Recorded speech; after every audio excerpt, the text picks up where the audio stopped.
জনাব ওসমান হাদি আততায়ীর গুলিতে মারাত্মকভাবে আহত হয়েছিলেন।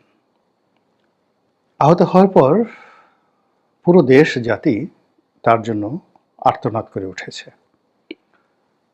তার প্রতি মমত্ব এবং ভালোবাসা, বলতে গেলে যারা তার দ্বারা ক্ষতিগ্রস্ত ছিলেন তাদেরকেও নিশ্চুপ করতে বাধ্য হয়েছে। পুরো দেশ এবং জাতি তার প্রতি যে সহমর্মিতা জানিয়েছে, ভালোবাসা জানিয়েছে, তাকে যেভাবে মানুষ দোয়ায় অন্তর্ভুক্ত করেছে, সাম্প্রতিক সময়ে কোন একজন ব্যক্তিকে নিয়ে এভাবে ঐক্যমত্য হয়নি। যেভাবে তিনি আহত হয়েছেন, নর্মালি এই ধরনের আহত রোগী বাঁচে না, এবং তিনি এখনো পর্যন্ত বেঁচে আছেন। ঢাকা মেডিকেল থেকে তাকে এভার কেয়ারে নেওয়া হয়েছে, সেখানে অপারেশন করা হয়েছে। এভার কেয়ার থেকে আবার তাকে সিঙ্গাপুরে নেওয়া হয়েছে উন্নততর চিকিৎসার জন্য। তিনি এই যে এখন পর্যন্ত যে বেঁচে আছেন, সম্ভবত মানুষের দোয়ায় মহান আল্লাহ রাব্বুল আলামিন তার দিকে ফিরে তাকিয়েছেন। তার অনেক সুকর্ম, ভালো কর্মগুলো সামনে চলে এসেছে তিনি আহত হওয়ার পর। ইতিপূর্বে তাকে একজন রাফ অ্যান্ড টাফ মানুষ হিসেবে মনে হতো। অনেকের কাছে তার অনেক বক্তব্য আপত্তিকর মনে হতো। অনেকে তার প্রতি বিক্ষুব্ধ ছিলেন। কিন্তু সেই হাদি যখন গুলিবিদ্ধ হলেন, যখন আমরা জানতে পেলাম যে তিনি ব্যক্তিগত জীবনে সৎ, তিনি তার কর্মী এদের প্রতি এতটা দয়ালু যে তাদেরকে খাওয়ানোর জন্য তিনি না খেয়ে থাকতেন, তাদেরকে শোয়ানোর জন্য তিনি নির্ঘুম থাকতেন, এবং he was never a ambitious man, he was a pious, একজন ধর্মভীরু মানুষ। ওই যে উল্টোপাল্টা কথাবার্তা বলতেন, ঝাঁকে ঝুঁকে দিতেন বা জোরে জোরে বিদ্রোহী কবিতা আওড়াতেন, এগুলো তার একটা স্টাইল ছিল, কিন্তু তার ভিতরে একটা অসাধারণ সুন্দর মনুষ্যত্ব বোধ কাজ করেছে। ফলে তিনি সেই কোন মঞ্চের লোক, কোন মতের লোক, পথের লোক ইত্যাদি সব কিছু ভুলে গিয়ে একজন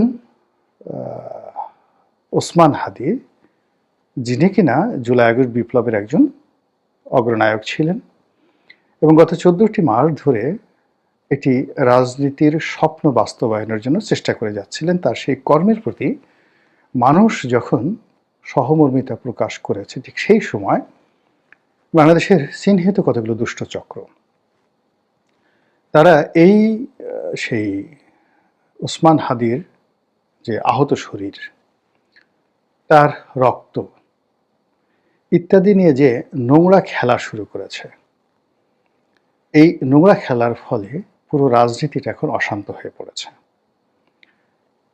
প্রথমেই যেটা বলতে হয় সেটা হলো যে এই হত্যা প্রচেষ্টার যে দায়, এটি প্রথমে চাপানোর চেষ্টা করা হলো মির্জা আব্বাসের উপর, এরপর বিএনপির উপর, এরপর আওয়ামী লীগের উপর চাপানোর এখন সর্বচেষ্টা করা হচ্ছে।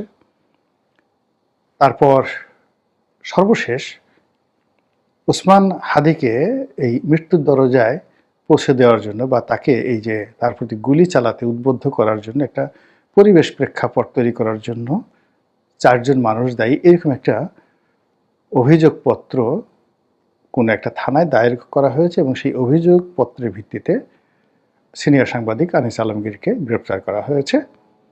বলা হচ্ছে যে আনিস আলমগীরের মতো যারা লোকজন রয়েছেন তারাই নানা সময় জনাব ওসমান হাদিকে ব্যক্তিগতভাবে আক্রমণ করে, তার বিরুদ্ধে নানা রকম ন্যারেটিভ তৈরি করে তাকে একজন বিরক্তিকর মানুষ হিসেবে পরিণত করে তাকে এই মৃত্যুর দরজায় ঠেলে দিয়েছে।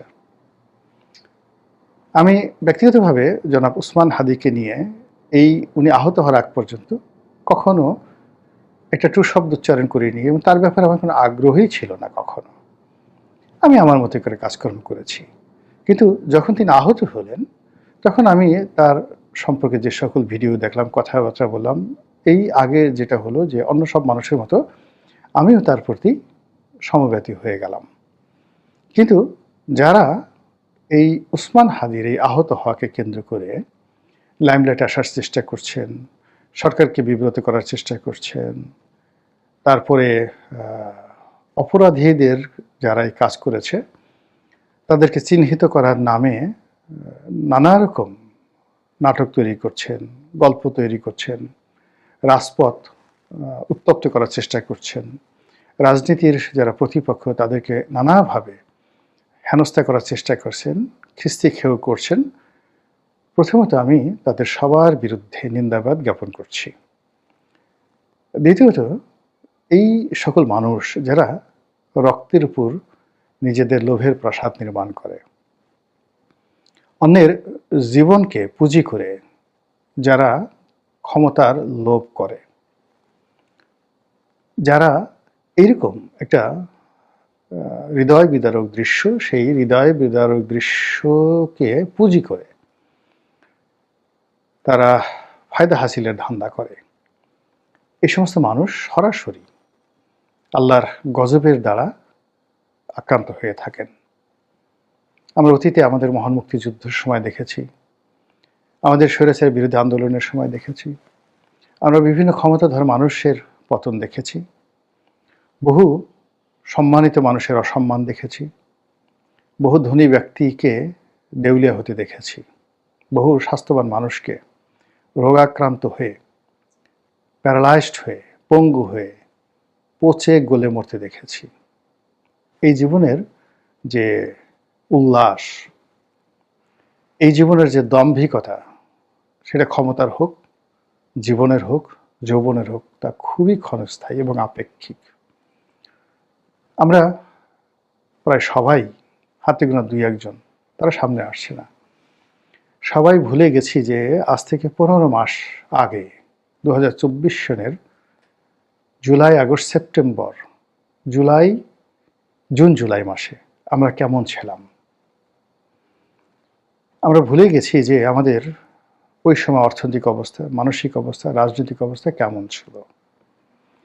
আমরা যে এখন সবাই তিড়িং বিড়িং করে লাফাচ্ছি, দম্ভ দেখাচ্ছি, মিথ্যা কথা বলছি, রাষ্ট্র ক্ষমতাকে ব্যবহার করছি, রাষ্ট্রীয় অর্থ লুটপাটের চেষ্টা করছি, ঘোর দুর্নীতিতে আকণ্ঠ নিমজ্জিত হয়ে যাচ্ছি এবং আমাদের প্রতিপক্ষকে সাবেক স্বৈরাচার, ফ্যাসিস্ট হিসেবে যাকে আমরা গালাগাল দিই, সেই আওয়ামী লীগ সভানেত্রী শেখ হাসিনার যে সকল দোষ ত্রুটি আমরা সেই গত 15 বছর যাবৎ বলে আসছি এবং এখন যেগুলো আমরা আরও 100 গুণ ফুলিয়ে ফাঁপিয়ে বলছি, তার চেয়েও মর্মান্তিকভাবে, নিষ্ঠুরভাবে আমরা এই গত 14 মাসে যে সকল অপকর্ম করেছি এবং করে যাচ্ছি, তার পরিণতি নিঃসন্দেহে খুব দ্রুতই আমাদের দিকে চলে আসবে।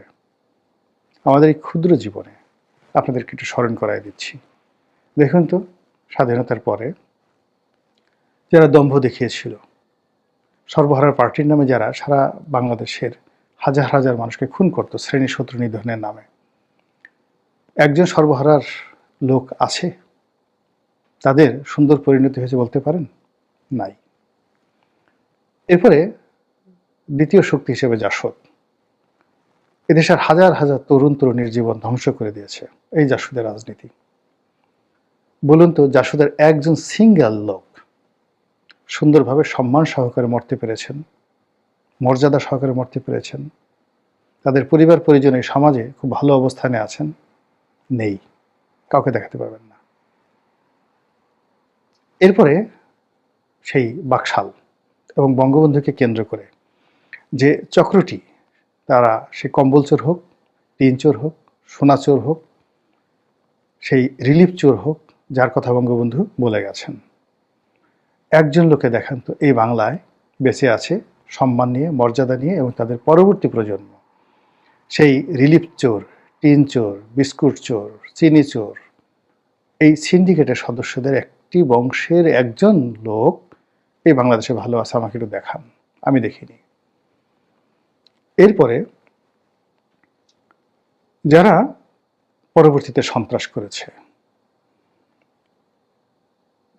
সেটা সেই এরশাদ জামানায় হোক, কিংবা সাত্তার সাহেবের জামানায় হোক, কিংবা শহীদ প্রেসিডেন্ট জিয়াউর রহমানের জামানায় হোক, যারা রাষ্ট্রের সঙ্গে বেইমানি করেছে, তাদের যারা নিয়োগকর্তা তাদের বিরুদ্ধে বেইমানি করেছে, বিদেশি শক্তির প্রতিভূ বা এজেন্ট হয়ে দেশের বিরুদ্ধে কাজ করেছে, সেই 75 15 আগস্ট থেকে 1991 সন পর্যন্ত একজন সিঙ্গেল লোক দেখান ভালো আছে, দেখাতে পারবেন না।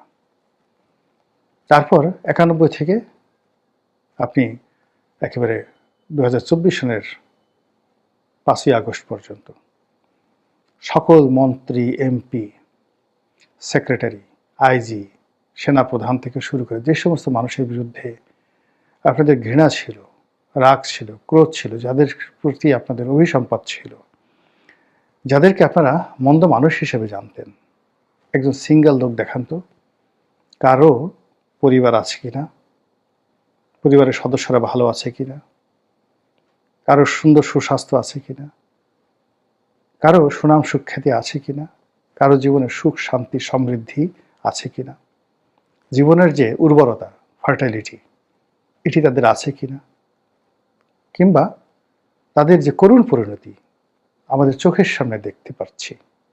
প্রত্যেকটি মানুষের, একটা সিঙ্গেল লোক কেউ ভালো নেই। তো এত উদাহরণ থাকা সত্ত্বেও এই গত 14 মাসে আবার সেই পিপীলিকার পাখা হয় মরিবার তরে। তা আমাদের মধ্যে আমরা যারা পিপীলিকা হয়েছি আবার উড়তে চাচ্ছি, সেই বিখ্যাত কবিতার মতো পিপীলিকা জেদ ধরছে উড়বেই, বনের দাতাল শুয়োর রাজাসনে বসবেই, সেই বিখ্যাত কবিতা।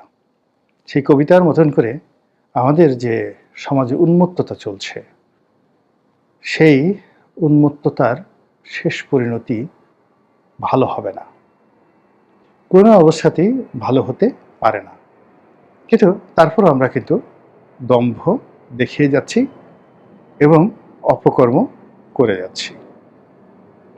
মহান আল্লাহ রাব্বুল আলামিন আমাদের সবাইকে হেদায়েত দান করুন, আমাদের জীবনকে সহজ করে দিন, জীবনের হিসাবকে আরও সহজ করে দিন, জাতীয় জীবনে চলার পথকে মসৃণ করে দিন, এবং আমরা যে যার অবস্থানে আছি আল্লাহ আমাদেরকে হেফাজত করুন, নিয়ামত দান করুন, এবং আমরা যেন রাজনীতির ঘোলা পানিতে মাছ শিকার না করি এবং কারো জীবন নিয়ে আমাদের জীবিকার সন্ধান না করি, কারো মৃত্যু নিয়ে আমরা যেন ব্যবসা না করি, এবং কারো দুর্বলতম স্থানে, দুর্বলতম সময়ে আমরা যেন আমাদের আক্রোশ মেটানোর জন্য কাউকে আঘাত না করি। আল্লাহ যেন আমাদেরকে এই হেদায়েত দান করেন।